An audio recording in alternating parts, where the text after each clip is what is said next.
Most people think billionaires only cry over losing money.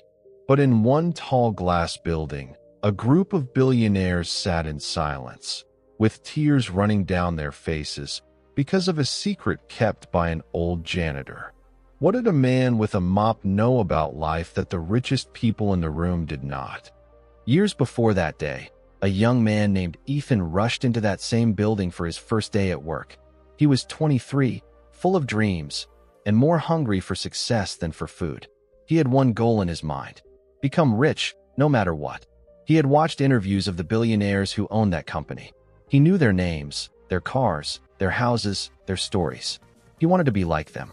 He wanted the big office, the view, the respect. On his first night, Ethan stayed late to impress his boss. Everyone else had gone home. The office was quiet, only the soft hum of computers and the buzz of lights. That is when he first saw him. An older man in a blue janitor uniform, pushing a cleaning cart down the hallway. His name tag said, Lewis. Lewis moved slowly but with care. He wiped every desk gently, pushed every chair back in place, and even straightened the pens on the table. Ethan glanced at him and then back at his screen. In his mind, the janitor was just background. But as nights passed, Ethan noticed something strange. This janitor always greeted him with the same warm voice. "Long night again, son?" Ethan would nod without looking up. "Yeah, trying to make it." Lewis never pushed the conversation. He would just smile and say one line that Ethan found annoying at first. "Just remember, making it and losing yourself are not the same thing." Back then, Ethan did not understand what that meant. He just thought the old man did not know what real success looked like. Months turned into years. Ethan climbed the ladder fast. He got promotions, bonuses, and a nicer chair, but also dark circles under his eyes. He stopped visiting his parents, stopped calling his friends, and forgot the last time he had a slow, peaceful morning. The billionaires in the building became his heroes. He watched them walk past with their security, their perfect suits, and their busy schedules. He thought that was the dream: to be untouchable, to be above everyone.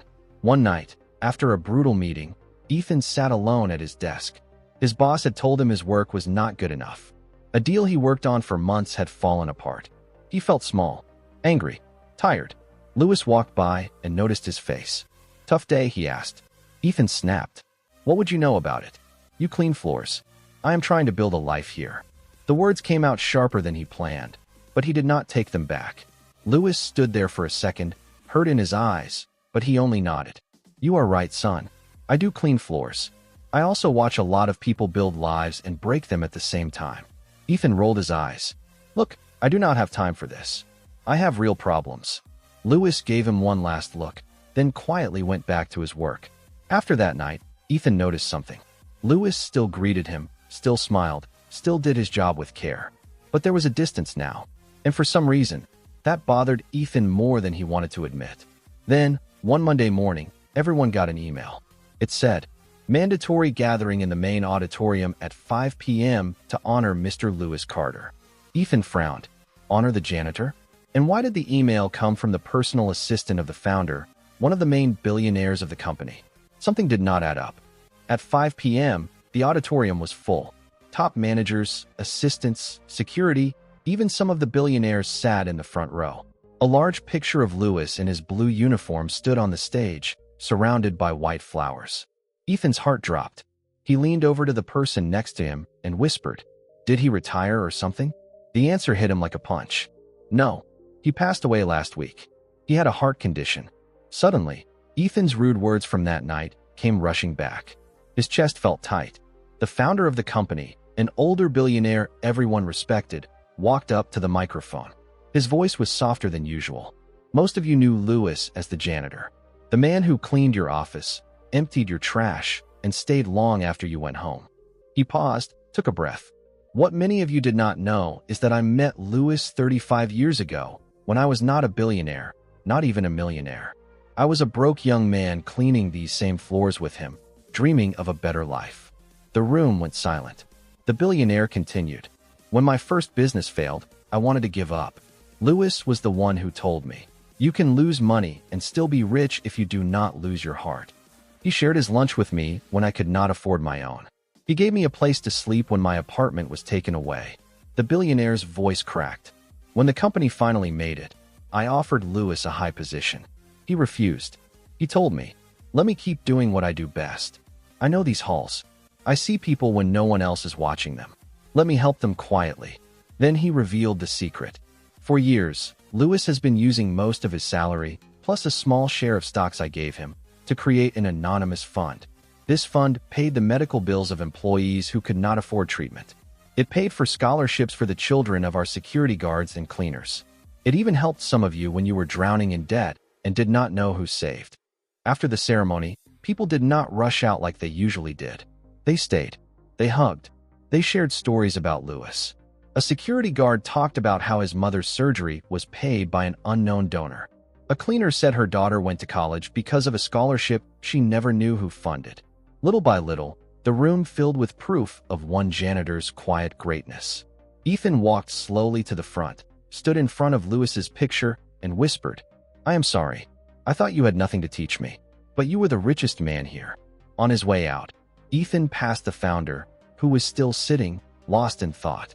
"Sir," Ethan said, "how did Lewis do all of this and never tell anyone?" The billionaire gave a sad smile. "He told me once, if you need people to see your kindness, you are not being kind. You are just trading." He believed the highest form of success is when your ego gets smaller as your impact gets bigger. That sentence stayed with Ethan. He went back to his office, sat down, and for the first time in years, he did not open his laptop. He opened his heart. He thought about his parents, his friends, the people he had stepped on or ignored. He realized he had been so focused on building a life of value on paper that he had forgotten to build a life of value in people's hearts. And now, this is where the story turns to you. Maybe you work a regular job. Maybe you feel invisible. Or maybe you are like Ethan, chasing something so hard that you barely look at the faces around you. Ask yourself the same question Lewis asked every night. Whose burden did I make lighter today? Because at the end, nobody will remember how clean your bank account was. They will remember how full you made their life feel. That is the secret that made billionaires cry. The janitor understood something they spent their whole lives trying to buy. Real wealth is measured in the lives you quietly lift up, not in the numbers you loudly show off. So the next time you walk past the person who serves your coffee, cleans your office, or opens the door for you, remember Lewis. Remember that behind every simple uniform, there might be a heart that is richer than any bank account you dream of. And when you think about your own life, do not just ask, "How much will I make this year?" Ask, "How many lives will be a little lighter because I was here?" You may never own a skyscraper. You may never sit in the billionaire's seat at the front of the room. But you can do something greater. You can live a life so full of quiet kindness that when you are gone, even the richest people will feel poor without you. If this story touched your heart, take a moment to sit with it. Think about the Lewis in your life, the quiet person you see but never really notice. Maybe today is the day you say thank you. And if you want more stories that remind you what really matters in this fast, noisy world, stay connected with us. Like this video, leave a comment sharing the part of Lewis's story that hit you the most, and share it with someone who needs this reminder. Do not forget to subscribe to Life Lesson Stories and turn on the notifications, so you never miss a new story that speaks to your heart and helps you become a little richer on the inside every single week.